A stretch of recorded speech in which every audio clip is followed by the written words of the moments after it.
Security! Remove this woman immediately! Victoria Bradford's voice slices across the Hamptons estate. Her Cartier watch glints as she waves dismissively. I will not have our family's reputation destroyed by some crasher looking for handouts. Angela Washington doesn't move. Ma'am, I believe there's been a misunderstanding. Misunderstanding? Victoria steps closer, her voice dropping to a vicious whisper. Listen carefully. This estate is worth $30 million. These guests represent old American families. You do not belong here. I apologize for any inconvenience. Victoria's eyes narrow. The audacity. Walking onto private property like you own the place. She snaps her fingers at approaching security. Escort her out, now, before she tries to steal something or embarrass herself further. Angela's hands remain steady at her sides. Her voice carries quiet grace. Of course. As you wish. Victoria has no idea she just threatened the wrong woman. Angela doesn't leave. Instead, she walks toward the garden path like she's done it 1,000 times before. Her steps follow the exact route to avoid loose flagstones that would trip other guests. The catering manager freezes mid-conversation. Mrs. Bradford, that's... What? Victoria whirls around. Nothing, ma'am. The manager's face goes pale. He busies himself with champagne flutes, stealing glances at Angela. Victoria notices the staff's strange behavior.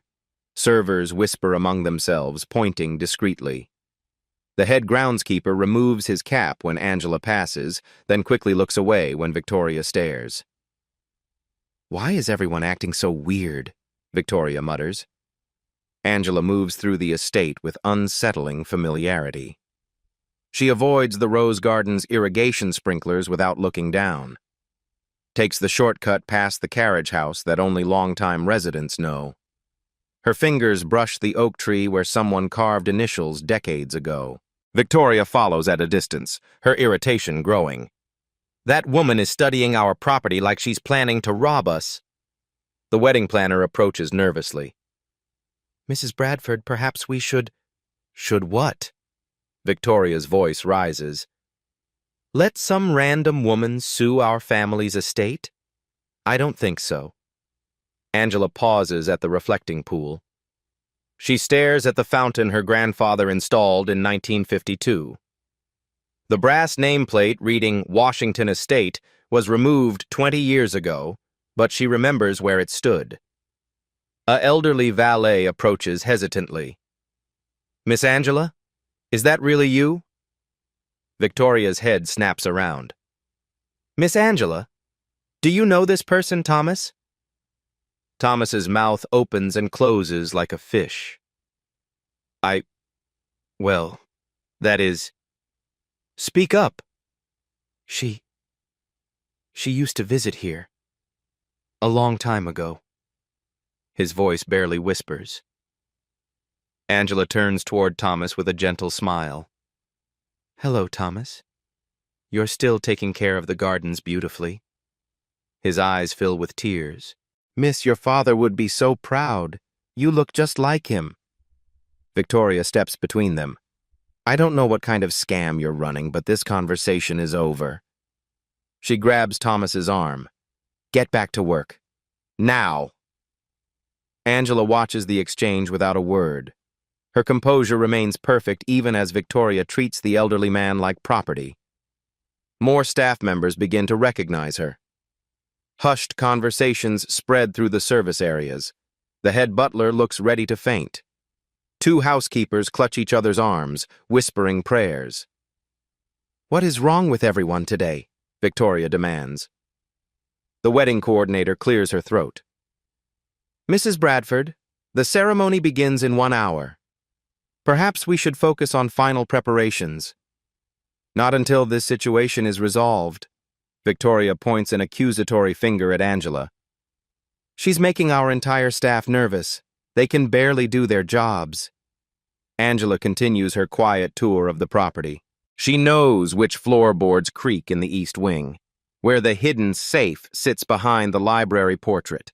Which bedroom window offers the best view of sunrise over Long Island Sound? This knowledge terrifies the staff more than Victoria's threats ever could. Victoria notices their fear and misinterprets it completely. See? Even if they know something's not right about her. Angela pauses at the main house's rear entrance. The brass doorknob still bears her family's monogram, though someone tried to file it away. She traces the faded letters with one finger. Thomas watches from across the courtyard, his face a mask of guilt and sorrow.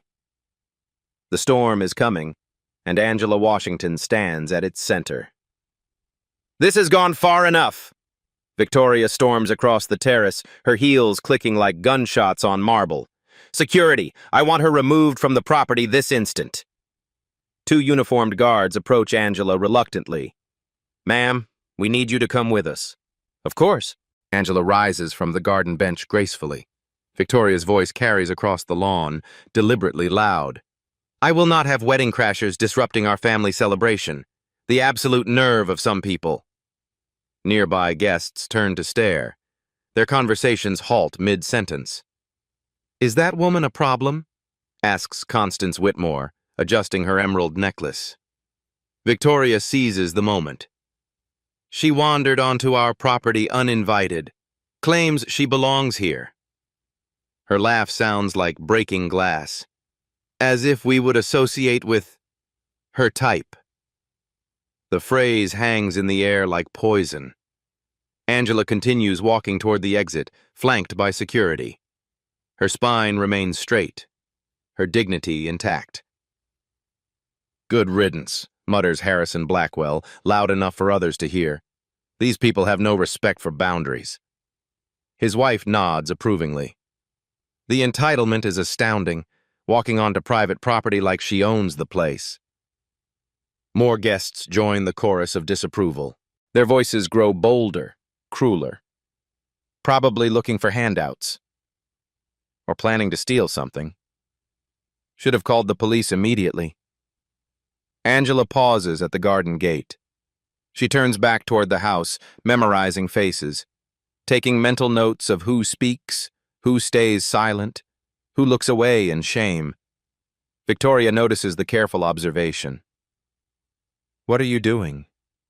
Why are you staring at our guests?" "I'm simply appreciating the gathering." Angela's voice remains calm as silk. "Appreciating?" Victoria's face flushes red.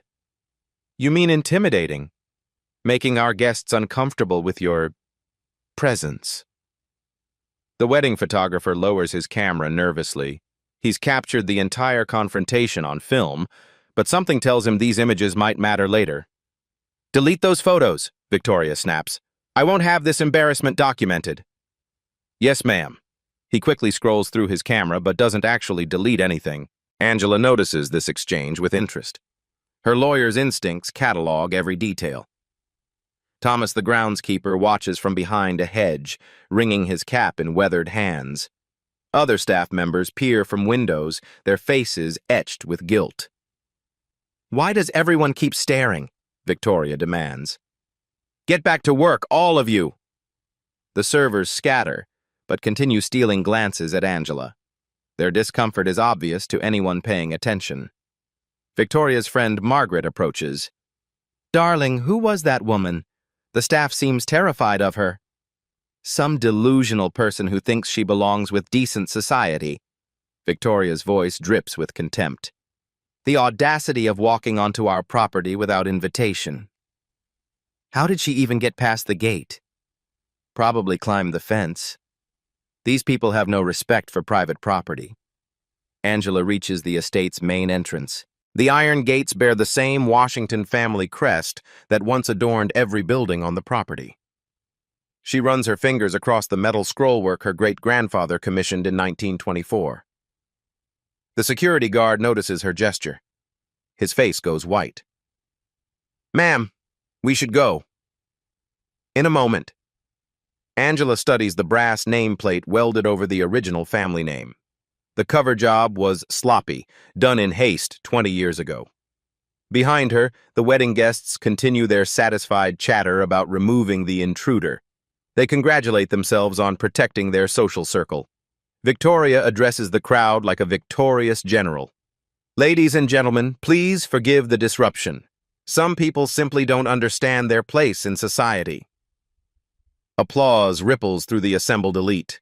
Angela finally steps through the gates, but instead of walking away, she moves to her car parked across the street. She opens the trunk and retrieves a leather briefcase. The security guard takes a step backward. "Ma'am, what's in the case?" Angela's smile is small and mysterious. "Documentation." She walks back toward the gates with purposeful steps. The real confrontation is about to begin. Angela returns through the gates carrying her briefcase.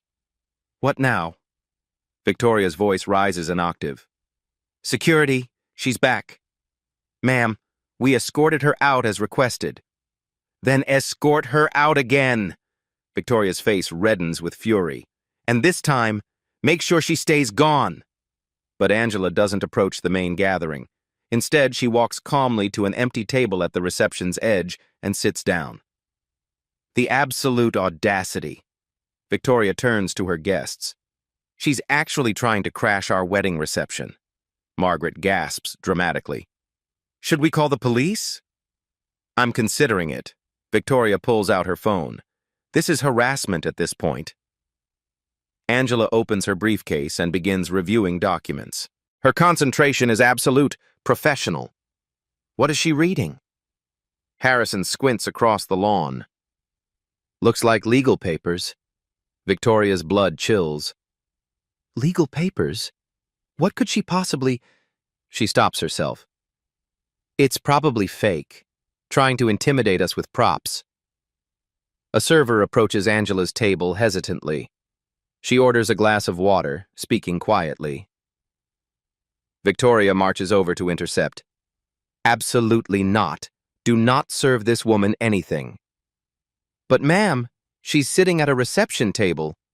"I don't care where she's sitting. She is not a guest. She is a trespasser." Victoria's voice carries across the lawn. "Nobody serves her. Nobody speaks to her. Is that clear?" The server nods nervously and retreats. Guests begin gathering in small clusters, their conversations growing louder and more vicious. The nerve of some people. Thinks she can intimidate us with that briefcase.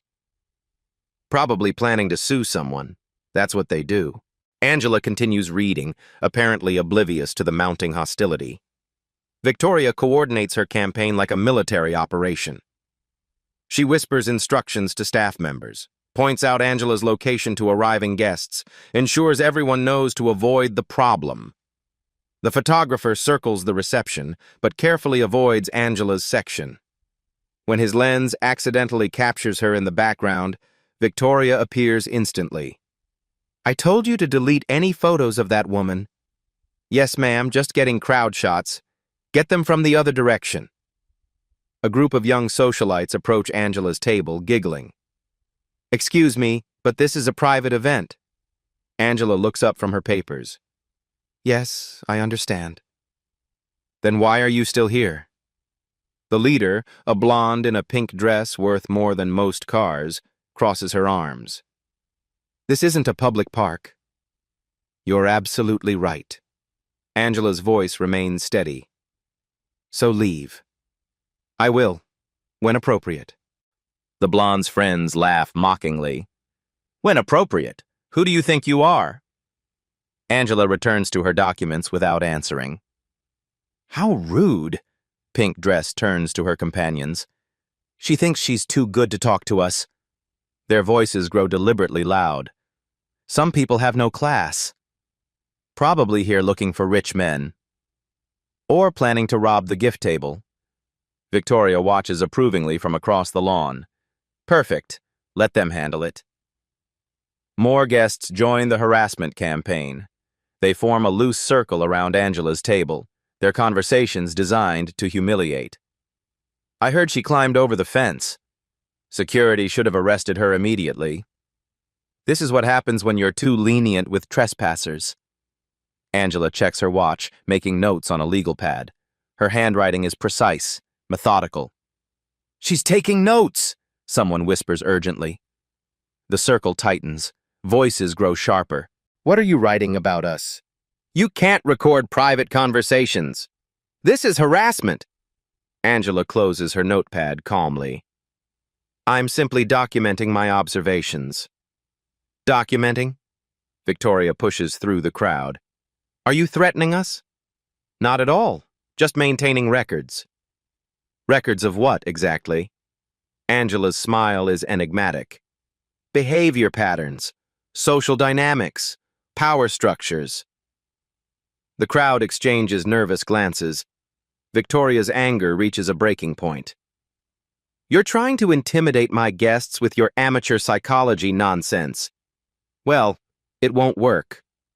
"Of course not." Angela stands gracefully. "That's not my intention." "Then what is your intention?" Angela gathers her papers methodically, to observe how people treat those they perceive as powerless. "Powerless?" Victoria laughs harshly. "Honey, you have no idea what real power looks like." "Don't I?" The question hangs in the air like a challenge. Victoria feels the crowd's attention shifting. "Security!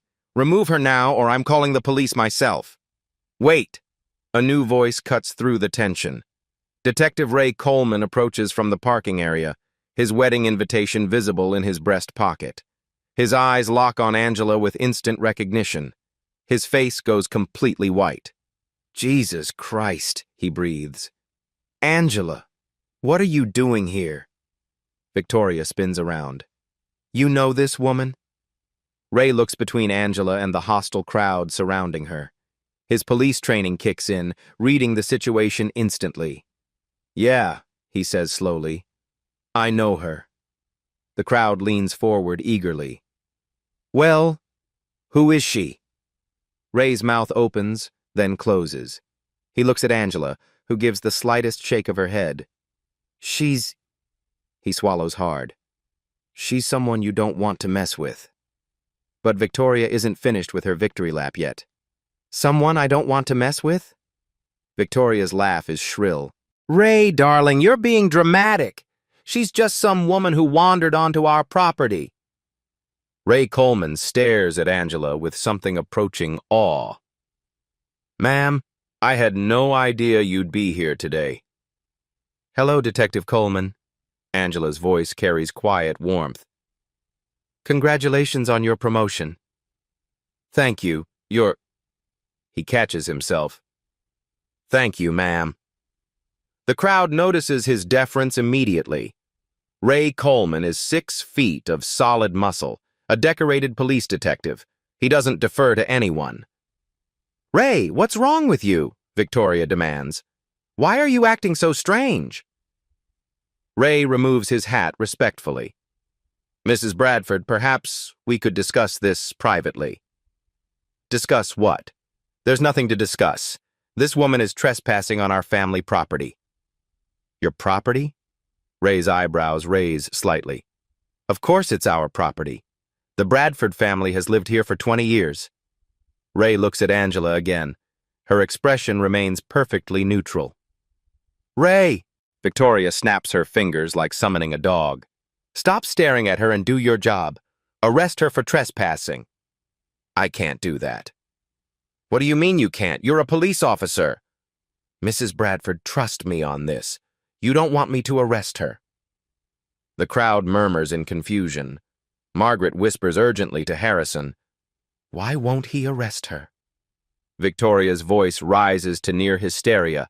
"Ray Coleman, I've known you since you were in diapers. Your mother and I went to school together. Now arrest this woman or I'm calling your supervisor." Ray's face hardens. "Go ahead and call him. See what he says." "What is that supposed to mean?" "It means some people are above your pay grade, Victoria." The insult hits like a physical blow. Victoria staggers backward. "How dare you speak to me that way?" "How dare you speak to her that way?" Ray nods toward Angela. Pink Dress steps forward boldly. "Who is she? Some kind of criminal you've arrested before?" Ray's laugh is bitter. "Lady, you have no idea." Then tell us. Ray looks at Angela questioningly. She gives the slightest nod. She's someone with more authority than anyone at this wedding. Authority? Harrison scoffs. What kind of authority could she possibly have? The kind you don't question. Victoria's confusion turns to rage. Stop speaking in riddles. If she's so important, why is she crashing our wedding? Maybe she's not crashing it. Of course she's crashing it. We didn't invite her. Did you invite everyone who belongs here? The question silences the crowd. Angela checks her watch again. Detective Coleman, perhaps we should let them enjoy their celebration. Of course, ma'am. Whatever you think best. His continued deference is driving Victoria insane. Ray, what has gotten into you? Nothing. I just know who I'm dealing with. And who exactly are you dealing with? Ray looks around the circle of hostile faces, at the staff members watching nervously from the sidelines, at the mansion rising behind them like a monument to old money privilege. Someone who could change all your lives with a phone call. That's ridiculous. Is it? Ray's smile is grim. Mrs. Bradford, do you know who actually owns this property? Victoria's face goes white. What kind of question is that? A simple one. Who holds the deed to this estate? The Bradford family, obviously.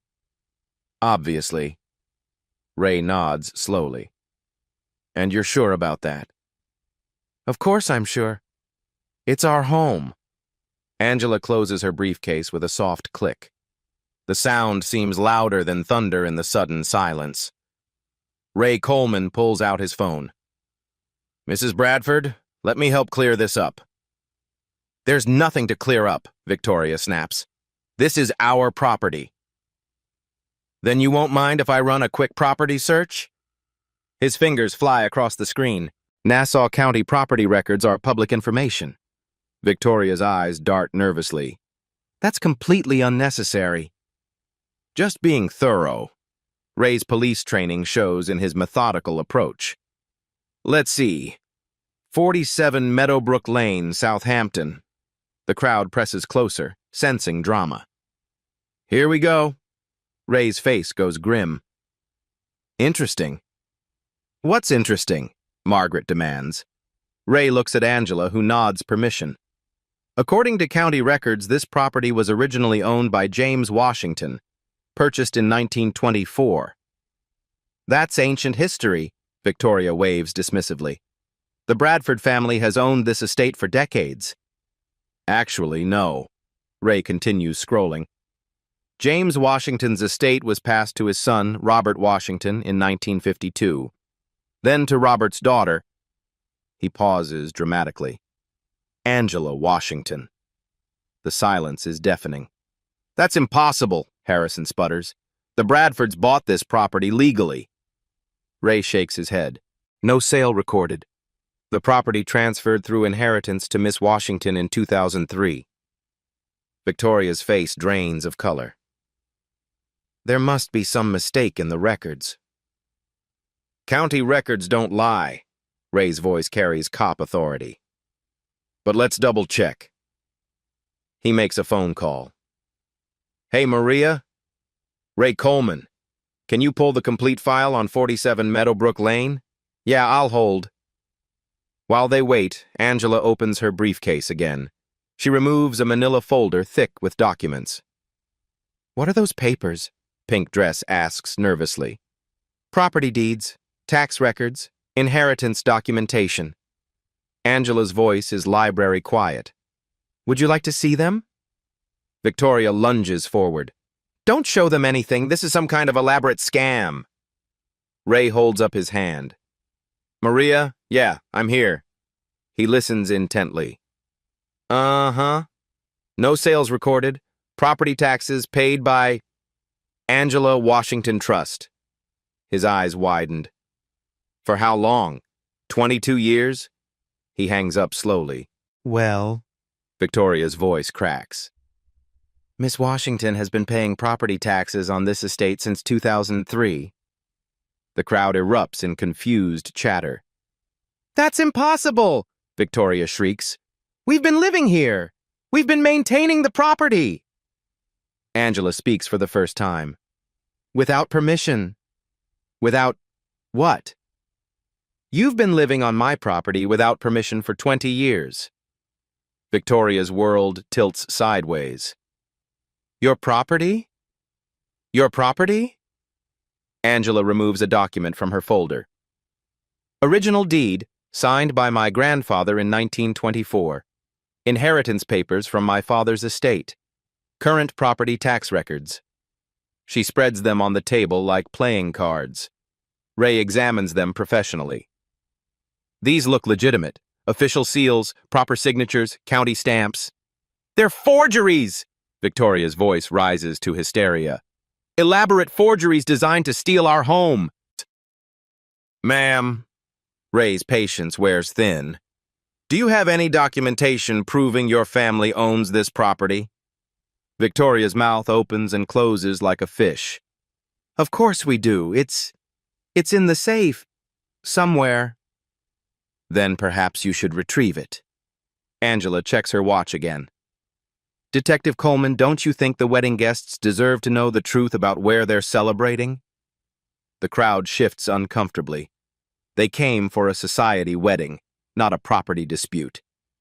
Margaret whispers urgently, Victoria, just show them your deed. End this nonsense. It's not nonsense, Victoria hisses back. This woman is trying to steal our home. Ray's phone buzzes with a text. He reads it, then looks at Angela with something approaching reverence. Ma'am, I just received additional information about you. With your permission, should I share it? Angela considers carefully. Not yet, Detective. Let's stay focused on the property issue. Of course, madam. His continued deference is driving the crowd crazy. Harrison steps forward aggressively. What additional information? Who is this woman? Someone with more authority than anyone here realizes, Ray repeats. Victoria sees her control slipping away. Stop being cryptic. Either arrest her for trespassing or leave. I can't arrest someone on their own property.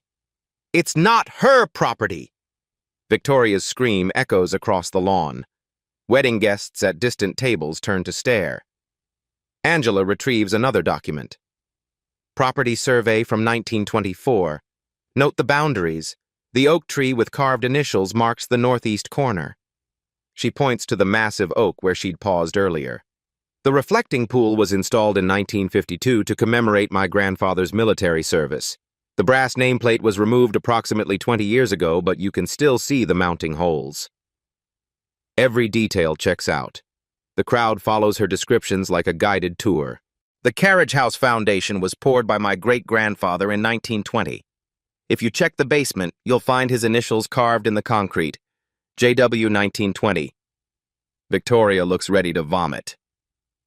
You researched our property to make your story believable. I researched my property to reclaim what's mine.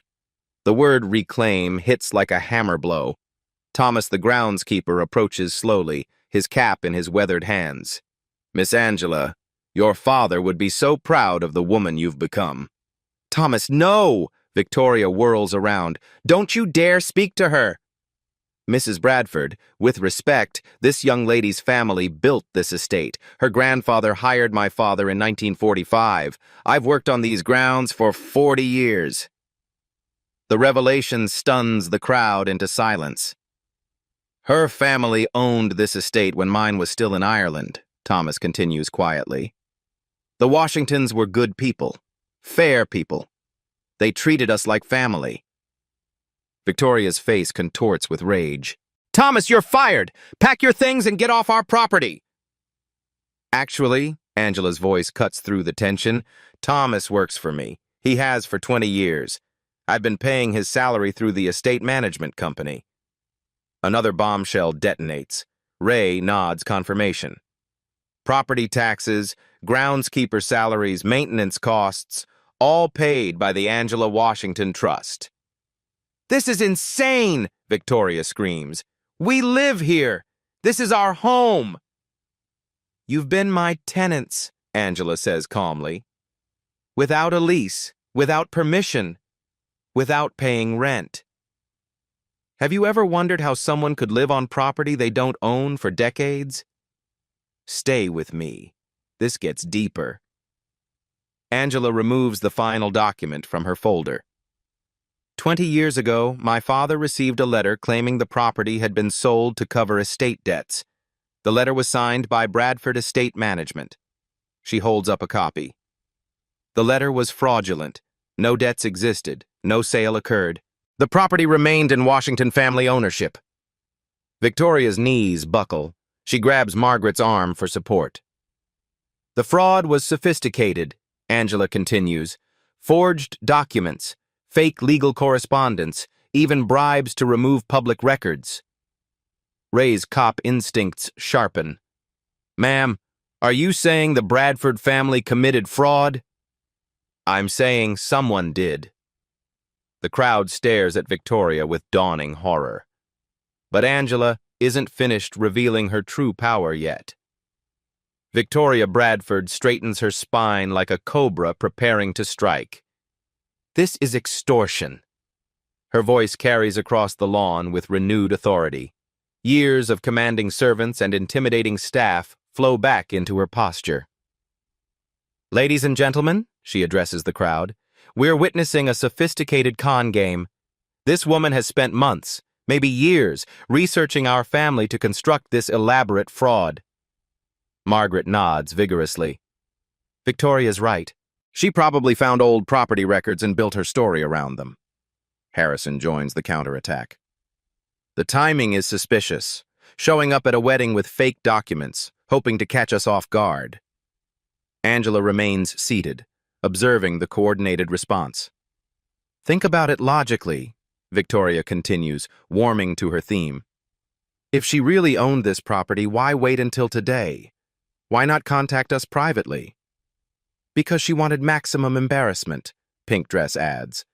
Maximum leverage for her lawsuit. The crowd murmurs agreement. The familiar narrative of false accusation against respectable families resonates with their experience. Victoria pulls out her phone. I'm calling our family attorney, Richard Pemberton of Pemberton, Hayes & Associates.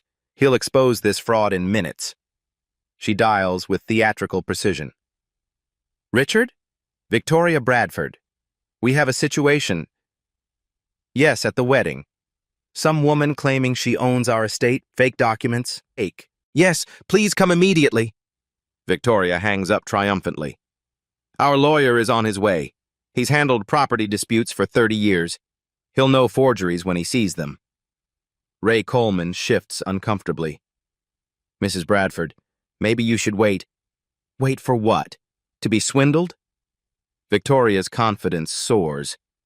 Ray, I understand she's fooled you with her act, but you're a police officer. Use your training. My training tells me... Your training should tell you to arrest someone attempting fraud. The crowd rallies behind Victoria's newfound strength.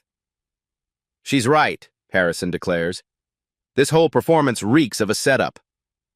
Margaret points an accusatory finger at Angela. Look at her sitting there so calmly. She planned this whole thing. Victoria seizes the momentum. Exactly.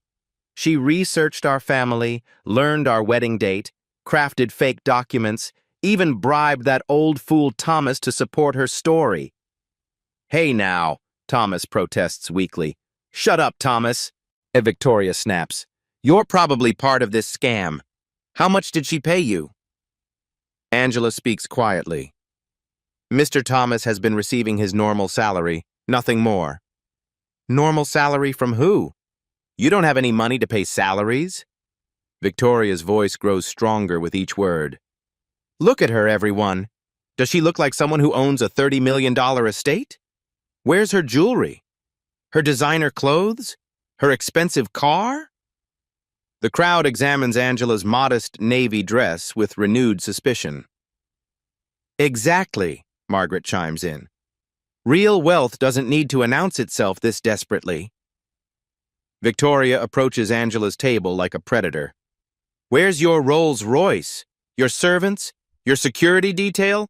Where are the trappings of real wealth? Angela's silence feeds their confidence. I'll tell you where, Victoria continues. In her imagination. This is what delusion looks like, people. Mental illness combined with criminal intent. Harrison nods sagely. We see this all the time. People who can't accept their station in life, so they construct elaborate fantasies. Pink Dress laughs mockingly. She probably lives in a studio apartment and dreams about owning estates. The attacks grow more personal, more vicious. The entitlement is staggering, Margaret sneers, thinking she deserves what successful families have built. Victoria circles Angela like a shark. You know what this is really about? Jealousy. Pure, simple jealousy of people who've earned their success. Mrs. Bradford, Ray tries to intervene, you should really stop. Stop what? Defending our family's property? Our reputation? Our right to live without harassment? Victoria's voice reaches a crescendo. This woman has disrupted our daughter's wedding, traumatized our guests, and attempted to steal our home with forged documents. I want her arrested for fraud, trespassing, and harassment. The crowd applauds spontaneously. Richard Pemberton will have her in jail by evening, Victoria declares. We'll sue for defamation, emotional distress, and attempted theft. When we're finished, she'll spend years in prison regretting this mistake. Angela checks her watch once more. What are you timing? Victoria demands. Your escape before the police arrive? Not at all. Victoria leans down, her face inches from Angela's. Listen carefully, whoever you are. You picked the wrong family to mess with. We have connections you can't imagine. Lawyers who'll destroy you. Judges who golf at our country club. I see. You see nothing. You're about to learn how real power works in this country. Victoria straightens triumphantly. Money talks, honey, and we have more of it than you'll see in 10 lifetimes. The crowd cheers Victoria's dominance, but Angela Washington checks her watch one final time and smiles. Actually, Mrs. Bradford, I think it's time you learned how real power works. She opens her briefcase and removes a single black folder. Ray Coleman sees the federal seal embossed on the cover and takes 3 steps backward. Jesus Christ, he whispers. Victoria, stop talking. Right now. But Victoria is drunk on her perceived victory. What now, Ray? Another fake document? Angela stands slowly, the black folder in her hands. The real demonstration of power is about to begin. Angela stares at the black folder in her hands. For a moment, the weight of 20 years crashes down on her shoulders. She remembers her father's phone call that terrible morning in 2004. Baby girl, something's happened to the house. His voice had been broken, confused. They say we don't own it anymore. They say there were debts, legal problems. I don't understand, Angela. My daddy built that house with his own hands. Victoria notices Angela's hesitation and pounces like a predator sensing weakness. What's wrong? Having second thoughts about your little scam? The crowd grows bolder, sensing victory. She's stalling, Harrison laughs, probably trying to figure out how to escape. Margaret steps closer. Look at her hands shaking. The guilt is eating her alive. Angela thinks about her father's funeral 3 years later. He died still believing he'd somehow lost the family estate. Died thinking he'd failed his ancestors, failed his daughter. Daddy never got to see his home again, she whispers. Victoria's smile turns savage. What was that? Feeling sorry for yourself? My father died thinking he'd lost everything. Good.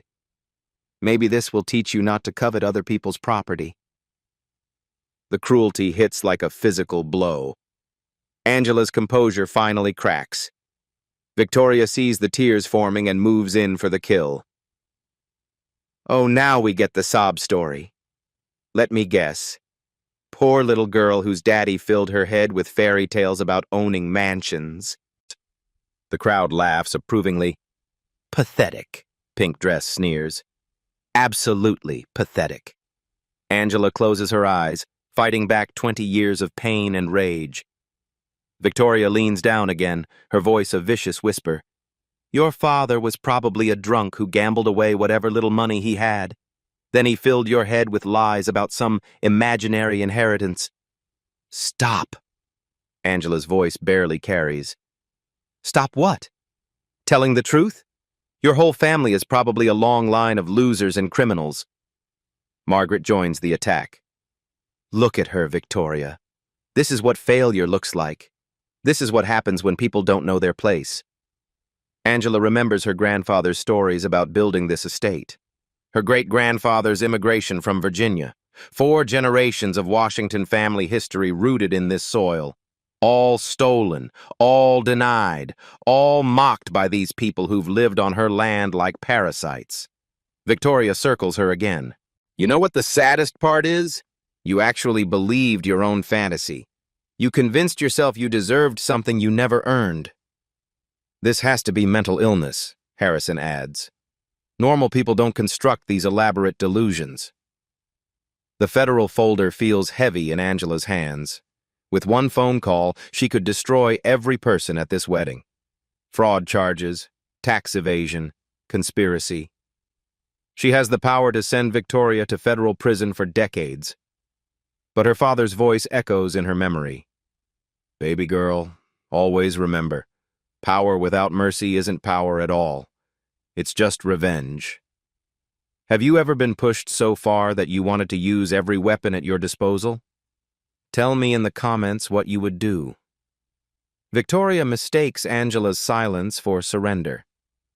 Finally accepting reality? Ready to admit this was all a pathetic lie? Angela opens her eyes. The tears are gone, replaced by something much more dangerous. Judicial calm. Mrs. Bradford, you mentioned that money talks. Damn right it does. And that you have connections I can't imagine. More than you'll ever see. Angela stands slowly, the black folder held like a weapon. You mentioned judges who golf at your country club. Victoria's smile widens. The best money can buy. Interesting. Angela's voice carries a new tone that makes Ray Coleman step backward. Because I've been wondering about something. What's that, honey? Angela opens the federal folder, revealing the golden seal inside. I've been wondering what those judges would say if they knew you'd been committing federal fraud for 20 years. Victoria's smile falters. Federal fraud? What are you talking about? Angela's transformation is complete. The grieving daughter disappears. The federal judge emerges. I think it's time we discussed your real problems, Mrs. Bradford. The federal seal gleams in the afternoon sunlight. Ray Coleman recognizes it instantly. His police training kicks in as he reads the official designation embossed in gold. Oh my God! His voice carries across the suddenly quiet lawn. Ma'am, I had no idea you were on the bench. Victoria's confidence wavers. On the bench? What bench? Ray removes his hat again, this time with obvious reverence. Mrs. Bradford, you need to stop talking. Right now. Why should I stop talking? Because you're insulting a federal judge. The words hit like lightning. Several guests gasp audibly. Harrison's champagne glass slips from his fingers, shattering on the flagstones. Victoria stares at the folder in Angela's hands. That's impossible. Judge Angela Washington, United States District Court for the Eastern District of New York. Ray's voice carries cop authority. Appointed by the President, confirmed by the Senate. The crowd backs away instinctively. Even wealthy socialites understand federal power. Margaret grabs Victoria's arm. Victoria, we need to leave. Now. But Victoria can't process what she's hearing. Judge? She's a judge? Not just any judge, Ray continues grimly. Federal judges have lifetime appointments. They're essentially untouchable. The pink dress looks ready to faint. We've been yelling at a federal judge? You've been yelling at someone who could send you to prison, Ray corrects. The photographer emerges from behind a hedge, camera in hand. I got everything on film, the whole confrontation. Victoria spins toward him. Delete those photos immediately. Actually, the photographer stammers, I think I should preserve them. You know, for evidence. Thomas approaches Angela respectfully. Your Honor, your father would be so proud. He always said you'd be somebody important. Thank you, Thomas. Angela's voice carries judicial dignity. You've taken excellent care of the property. More staff members emerge from the house. The head butler, 2 housekeepers, the catering manager. All approach with obvious deference. Your Honor, the butler speaks carefully. We've always known this was your family's estate. We've been hoping you'd return. Victoria stares in horror as her own staff abandons her. You all knew? You've known this whole time? Ma'am, we tried to tell you, the catering manager explains. But you never listened. Detective Coleman checks his phone. Your Honor, I've just received word from my captain. If you need any assistance with this matter... Thank you, Detective. That may be necessary. The power dynamic has completely reversed. Victoria finds herself surrounded by people who now defer to Angela's authority.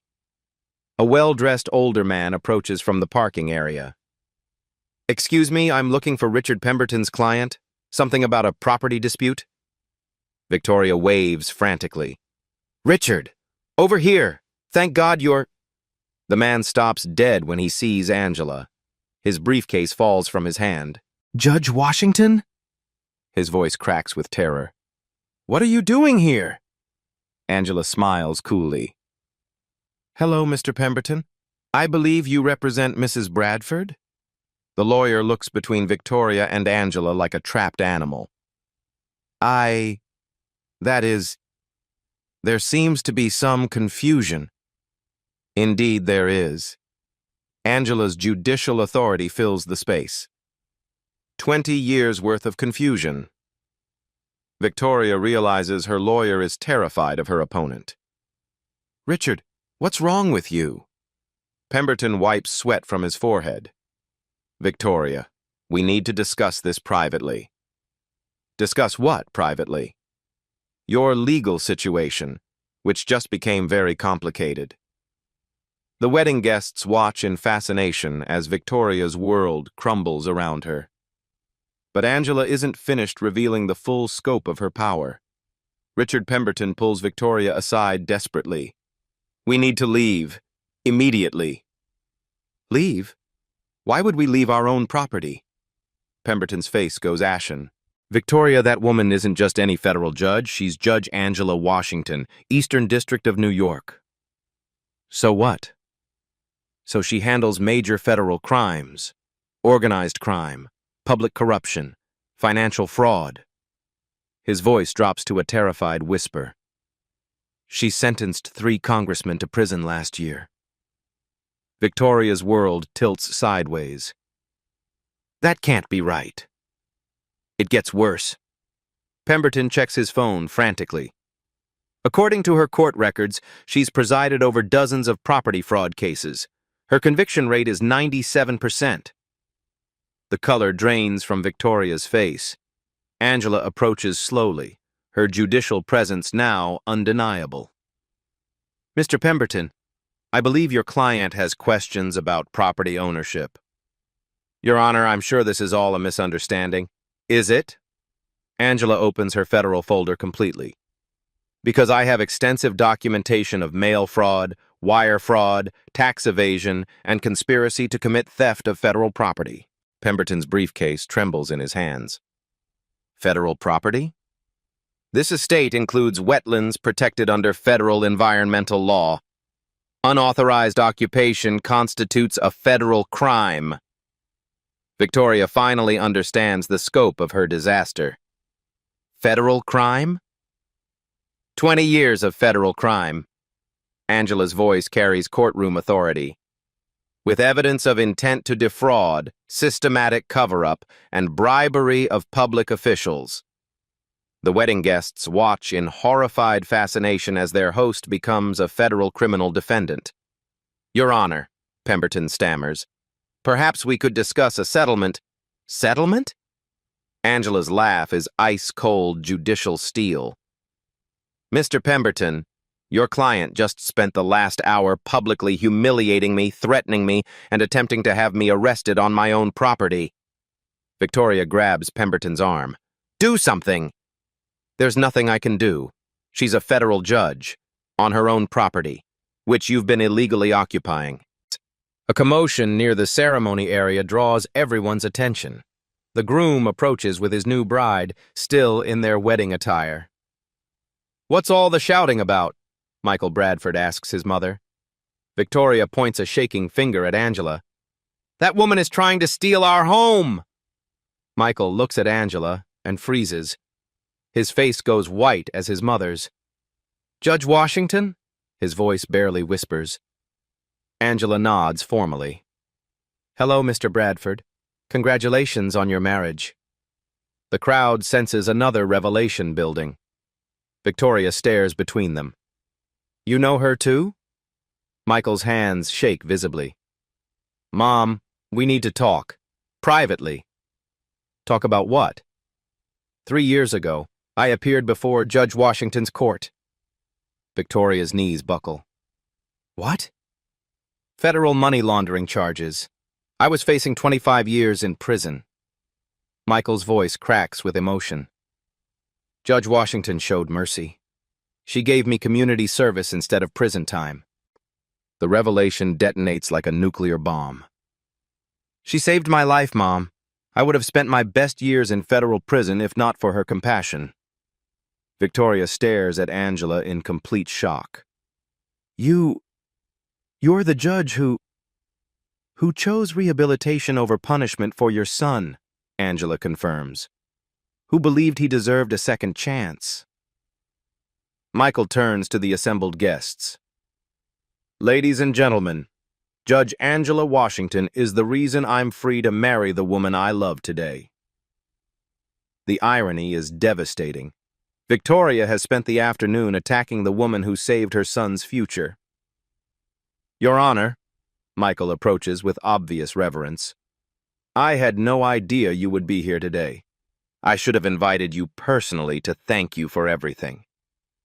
Angela's smile carries judicial mercy. "Mr. Bradford, I came to observe how power treats the powerless. The lesson has been educational."